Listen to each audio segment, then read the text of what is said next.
Parabéns para você que chegou até aqui para os últimos 3, 4 vídeos do nosso curso de Teoria de Probabilidades. Se você por acaso não veio acompanhando desde o começo e caiu aqui, parabéns para você também, entendeu? Você está muito interessado aí, quer aprender e sem quebrar tudo, acho que eu vou anunciar o nosso último tema que a gente vai abordar, que são variáveis bidimensionais para modelos contínuos, para variáveis contínuas com função densidade de probabilidade conjunta. Vem com a gente, eu sou o Thiago Marum, no backstage nós temos o querido Vinícius Castanho, que a gente já te conta tudo. Então, vamos lá, vai!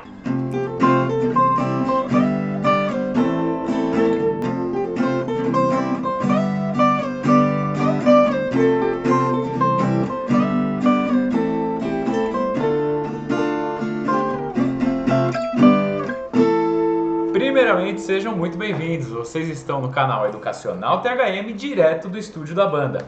Vamos pedir, antes de começar a nossa aula mesmo, a vocês deixarem os likes de vocês, acionarem o sininho, não deixarem de compartilhar nas suas redes sociais, enfim, ajudar na disseminação do conhecimento que esse curso busca, tá legal? Muito obrigado pelo apoio de sempre, tamo junto.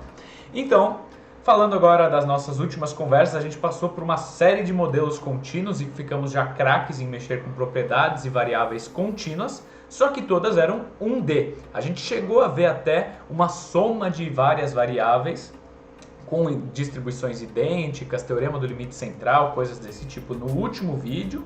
Se você está com alguma dúvida nesses temas, volta lá. E a conversa de hoje é literalmente expandir esses conceitos de variáveis contínuas para o caso bidimensional. A gente já fez isso para as variáveis discretas. O vídeo eu vou deixar... Não, melhor deixar na descrição desse vídeo, a gente deixa indicado aqui quais são esses vídeos que você pode acompanhar para variáveis bidimensionais no caso discreto. E na aula de hoje a gente vai começar a ver os principais conceitos e trabalhar com um exercício exemplo, tá bom? Vamos então piscar para a nossa lousa digital.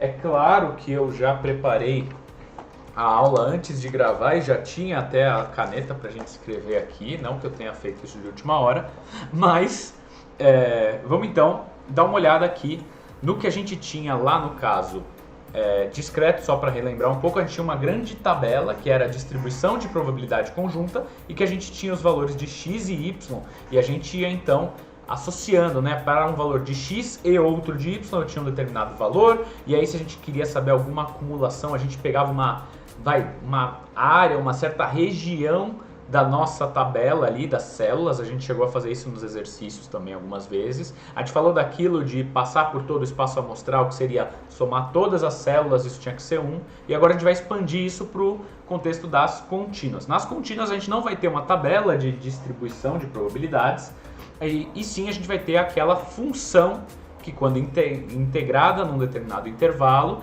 me retorna a probabilidade de ocorrência dos eventos. Então, eu tenho agora a função densidade, que no caso 2D vai ser uma densidade de probabilidade conjunta. Essa aqui é a ideia central que a gente vai passar hoje, essa generalização. Então, se antes eu tinha uma fzinha de x, só para relembrar aqui, tudo que a gente vem tratando tem a f de x, que é uma função que, quando eu tenho um determinado intervalo aqui, que a minha variável x assume, se eu integrar esta variável neste intervalo, a área dessa curva aqui que eu estou fazendo em azul, por exemplo, essa área é a probabilidade do meu x ocorrer dentro do intervalo integrado. Muito bem, essa era uma função de uma variável. A gente até viu vários modelos cujas funções eram muito típicas e, portanto, já mereciam um destaque, certo? Agora a gente vai para uma variável bidimensional, que tem duas entradas, x e y.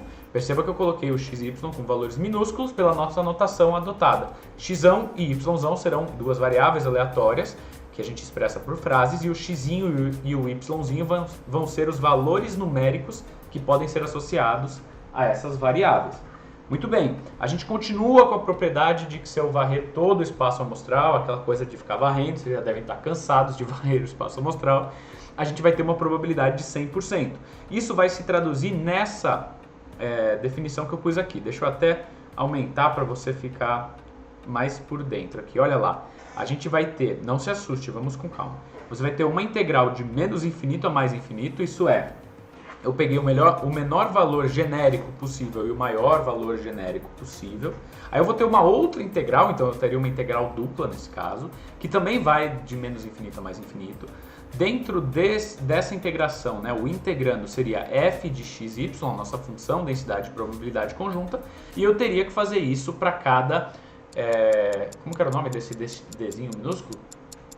Era... Rapaz, eu tenho que lembrar isso. 1 hora depois. Como é que era? Era um pedacinho do todo? Era o infinitesimal, sabe?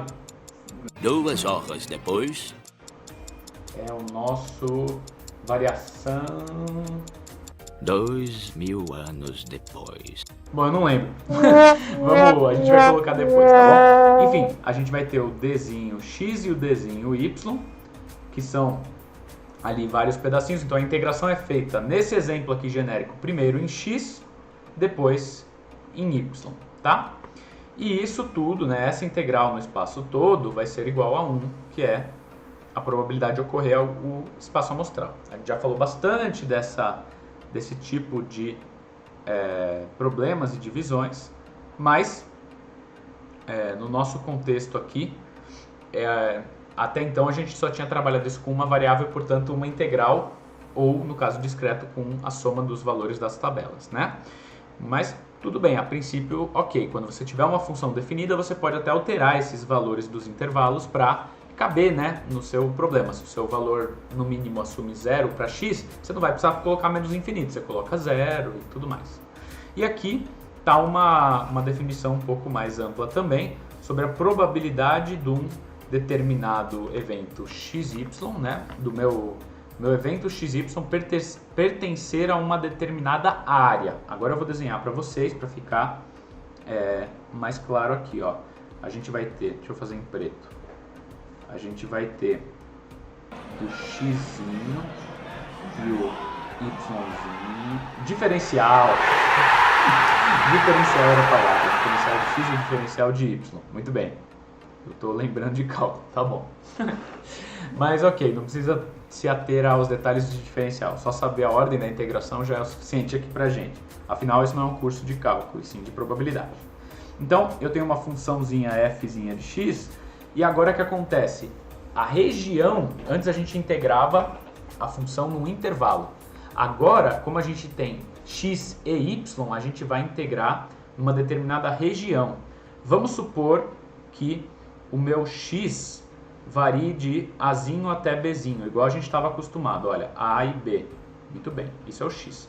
Só que o meu y agora, eu vou pôr a função f de xy aqui, eu vou colocar o diferencial de x, que eu lembrei o nome, depois eu vou colocar o diferencial de y, que varia de czinho até dzinho. Pronto. Ok. Nesse caso, todo o meu espaço amostral está contido em uma região, em uma área do plano cartesiano, e não mais em um intervalo. Olha lá, nesse caso, se todo o meu evento fosse definido, né, o x entre a e b e o y entre c e d, e fossem os limites máximos, essa área toda aqui retornaria o valor de 1. A probabilidade de ocorrer o espaço amostral seria igual a 1, que seria a integral desse tipo de problema que eu estou mostrando, só que aplicado para esses intervalos finitos aqui, czinho, dzinho, azinho e bzinho, ok. E aí se eu quisesse por acaso uma área dele, deixa eu até voltar então, se eu quisesse só um pedaço, certo? Para não ter 100%, eu só quero saber, por exemplo, essa região aqui, ó. Eu teria que definir os limites de integração e integrar agora a minha área. Por isso que essa notação que eu estou agora marcando para vocês é uma integral sobre uma área. É um jeito de demonstrar ali que é uma integral dupla, tá? É só mais uma notação, dependendo de como você vê isso no seu cotidiano, no seu curso, pode ter uma notação diferente. Então eu já estou mostrando mais de uma para ficar claro, tá bom? Ok, então a gente vai começar a integrar regiões, e no meu exercício exemplo que a gente separou para vocês, a gente vai fazer um exercício com isso, então não fica ainda ansioso, mesmo que esteja um pouco genérico. A ideia aqui é mostrar a generalização do que a gente vem conversando nas últimas aulas e últimos modelos. E aproveitando que eu estou trocando a nossa função densidade por uma densidade 2D e uma integral simples por uma integral dupla, eu vou aproveitar os conceitos que a gente tinha falado lá quando a gente conversou em densidade em distribuições discretas 2D, e eu vou mostrar o conceito de distribuição marginal. E aí agora a gente vai ter duas distribuições. O conceito de marginalidade, vocês bem se lembram, né? Se eu queria saber a distribuição, se eu queria a função marginal para x, o que eu teria que fazer era varrer todos os valores de y. Então, minha função em x, a marginal em x, ela não depende de y. É isso que a gente fez lá na nossa distribuição de probabilidades, e que agora, tendo uma função, ela vai se resumir a isso aqui, olha.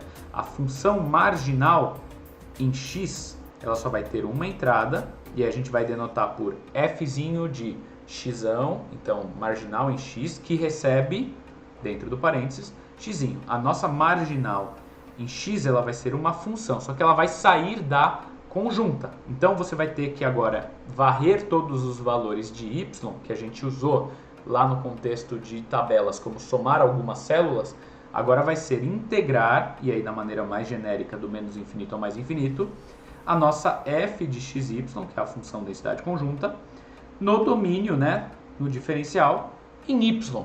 Claro, né, se eu só quero que sobre x, eu tenho que integrar todo y, e essa função aqui que vai sair, né, dessa integral aqui, vai ser uma equação, uma expressão em x. E aí vai ser uma função densidade, só que marginal. Vai ser esta função que você vai ainda ter que integrar se você quiser descobrir uma probabilidade marginal. Mas o conceito é bem semelhante ao que a gente vinha analisando. Lá nas tabelas a gente pegava, para descobrir a distribuição marginal de x, a gente colocava uma quarta coluninha, se a gente tinha 3 valores de y, eu bem me lembro do exemplo. A quarta coluninha que a gente pegava, a gente escrevia a probabilidade de x, e aí para calcular para cada x, a gente tinha que somar as células de y. Aqui a gente está fazendo o análogo, só que a gente já não sai com as probabilidades. A gente sai com a função que, quando integrada, vai retornar as probabilidades. Por quê? Porque nós estamos em um contexto de variáveis contínuas. Certo, Vinícius Castanho? Certo. Muito bem. Ok, isso para, se você olhar em qualquer definição mais genérica, isso serve para qualquer x entre menos infinito e mais infinito. Claro que no seu problema você pode ajustar ali com os limites que o seu problema te der. De maneira análoga, a gente vai escrever então a f de y, a marginal em y, como a integração genérica, então, do menos infinito ao mais infinito, da função densidade conjunta em dx. E aí, para quaisquer valores de y pertencentes ao seu domínio. Muito bem. Esse é o conceito de marginalidade. Você descobre a função marginal, né, a função densidade marginal, e aí você vai integrar ela se você quiser saber alguma coisa desse tipo, tá? Com os exercícios, naturalmente, você já está acostumado nesse curso, a gente apresenta, vocês ficam com medo, mas vocês deixam nos comentários, vocês não deixam de olhar os exercícios complementares, e normalmente no vídeo seguinte, ou às vezes no mesmo vídeo, o conceito vai ficando cada vez mais claro, e aí nos vídeos consequentes, consequentes? Os próximos vídeos, enfim, vai ficando sempre mais consolidado. Por isso que você chegou até aqui, certo? Correto. Ok. Então, último conceito que eu preciso passar antes de dar um exemplo é o conceito de independência, tá? Quando as variáveis forem independentes, o que vai acontecer com a minha distribuição conjunta? Olha só, eu vou colocar o exemplo da discreta. Quando a gente tinha variável discreta, eu vou só comentar aqui para não gastar muita louça. A gente multiplicava as marginais e isso tinha que dar o valor de uma célula. A probabilidade de x, y estava sendo igual a probabilidade marginal em x vezes a probabilidade marginal em y. Isso que a gente fez lá.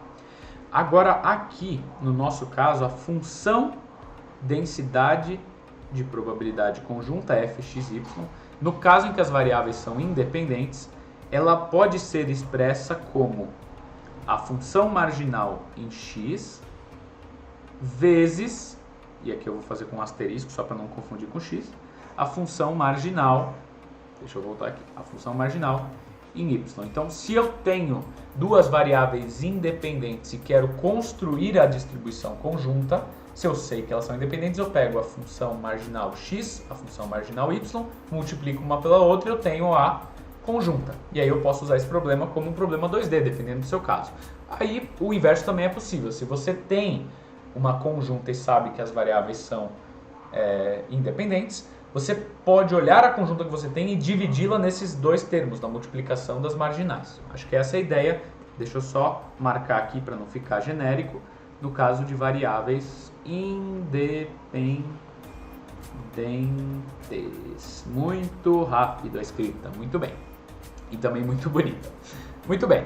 Agora que a gente já viu os principais conceitos, a gente passou então pela notação da função densidade conjunta, a gente viu aquela propriedade de passar pelo espaço amostral todo, a gente até olhou a integração ali numa região, a gente viu o conceito de marginalidade e de independência, então vamos para um exercício para deixar isso mais claro. Na aula seguinte, eu mesmo vou falar com vocês sobre alguns outros conceitos, propriedades mais avançadas, como o valor esperado, enfim, covariância, correlação, aquela conversa toda que a gente viu para as variáveis discretas, agora no caso das contínuas. Por enquanto, como é um vídeo de introdução a esse tema, vai nos bastar que um exercício já vai estar mais do que bom. Então, olhando esse exercício aqui, vamos dar uma lida nele. Obtenha a probabilidade de x ser maior do que y. Ok, esse é o que ele pergunta. Se a função densidade de probabilidade conjunta de variáveis aleatórias x e y é f de xy é um czão, uma constante, que multiplica x ao quadrado mais xy, quando o x varia de 0 até 1 e o y varia de 0 até 2. E a função vale 0 caso contrário. Então eu estou sabendo que os meus limites para o x são 0 até 1 e y são 0 até 2. E o que ele pergunta é a probabilidade de x ser maior que y.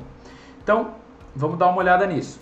Primeira coisa, eu tenho uma constante que eu não sei determinar ainda, não tenho determinação sobre essa constante. A gente já viu várias vezes nos contextos ali de variáveis contínuas, mesmo 1D, no comecinho do curso, na verdade na segunda parte do curso, mas a gente fez exercícios com isso, em que a gente sempre falou, olha, essa propriedade de passar todo o espaço amostral igual a 1, ela vai ser usada quando você tiver alguma incógnita que você não conhece.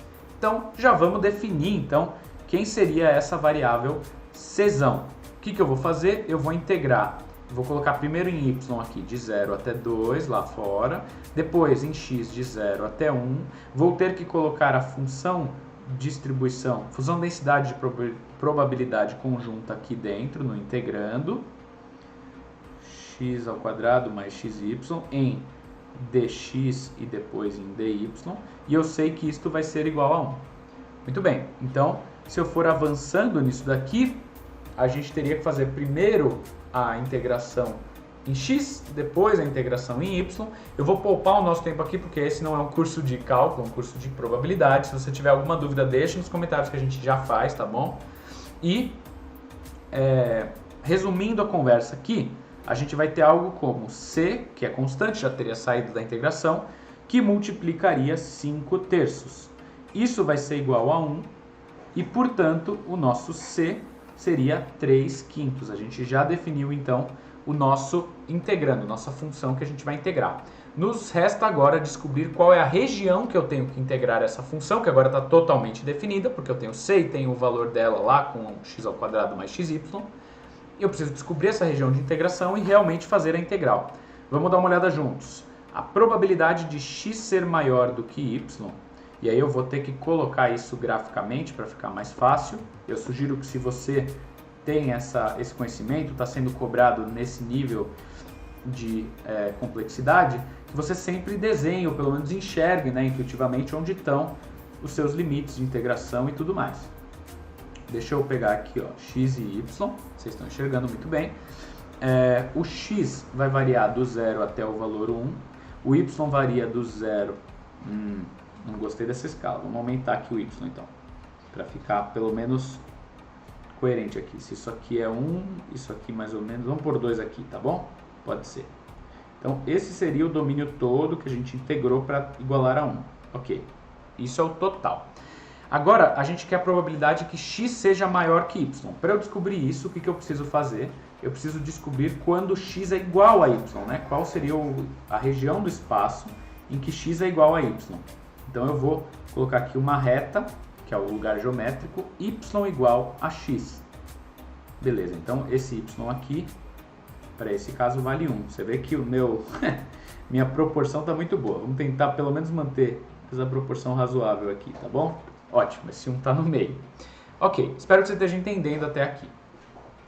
Ok, então a probabilidade de x ser maior do que y vai estar abaixo dessa reta aqui, porque são valores em que, se y é igual a x na reta, um valor acima da reta me traria um y maior que x. Então, portanto, um valor abaixo dessa reta me traz um valor de x maior que y. É aqui o meu domínio de integração.